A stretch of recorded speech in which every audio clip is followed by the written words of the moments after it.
सकते हो बर्फ़ के, तो उससे ये क्या होगा कि ये इकट्ठा हो जाएगा, तो उसको निकालना आसान हो जाता है।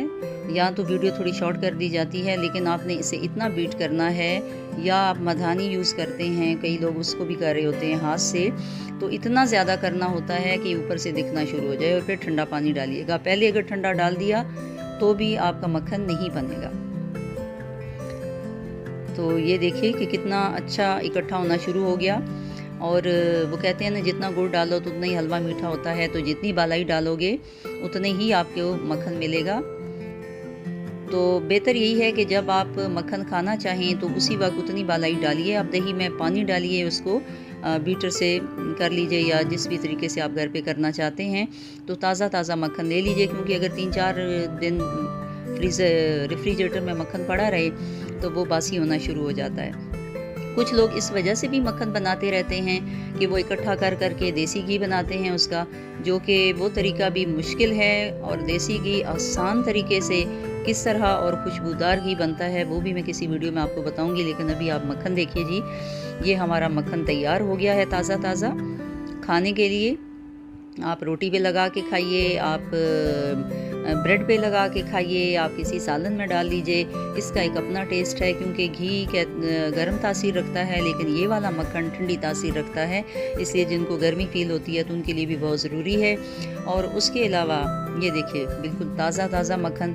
क्या ऐसा मक्खन कहीं से आपको मिल सकता है? तो बाज़ार के जो ब्लू बैंड और ये वो प्योर मक्खन नहीं होते, उसमें तो और भी पता नहीं क्या चीज़ें मिलाई होती हैं। इसलिए आप घर पे बनाइए, बहुत ही आसान तरीके से बनता है। बस सिंपल ये है कि आपको बालाई इकट्ठी करनी है। जो भी दूध आप घर पे लाते हैं उसकी बालाई इकट्ठी कीजिए, और बालाई से आप मक्खन भी बनाइए, और बालाई से ही देसी घी भी बनाइए। तो ये देखिए, ज़बरदस्त किस्म का मक्खन तैयार हुआ है।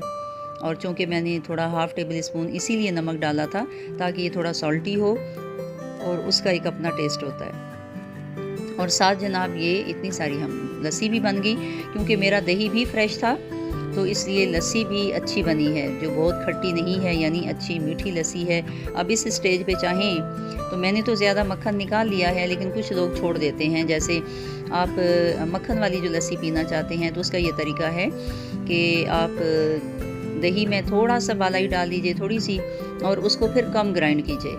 यानी ग्राइंड करें, या बीटर से बीट करें, या हाथ से किसी भी मधानी से करें, तो थोड़ा कीजिएगा, तो वो फिर लस्सी घनी और वो मक्खन के साथ मिलेगी। लेकिन ये भी ज़बरदस्त किस्म की लस्सी है। और देखिए, मैंने क्यूब्स के साथ मैंने इसमें भर दी है। तो घर की ताज़ा रखिए, ठंडी लस्सी और ताज़ा मक्खन खाइए और एंजॉय कीजिए। और ये सेहत के लिए भी बहुत हेल्पफुल है, बहुत बेनिफिशियल है। घर वालों को ज़रूर खिलाइए, खुद भी खाइए। और बस मेरी वीडियो को सब्सक्राइब करके आगे शेयर ज़रूर कर दिया कीजिए। तो ये आप लोगों की तरफ से हौसला अफ़ज़ाई और मोहब्बत होती है। तो आप अपनी दुआओं में याद रखिएगा। अल्लाह हाफ़िज़।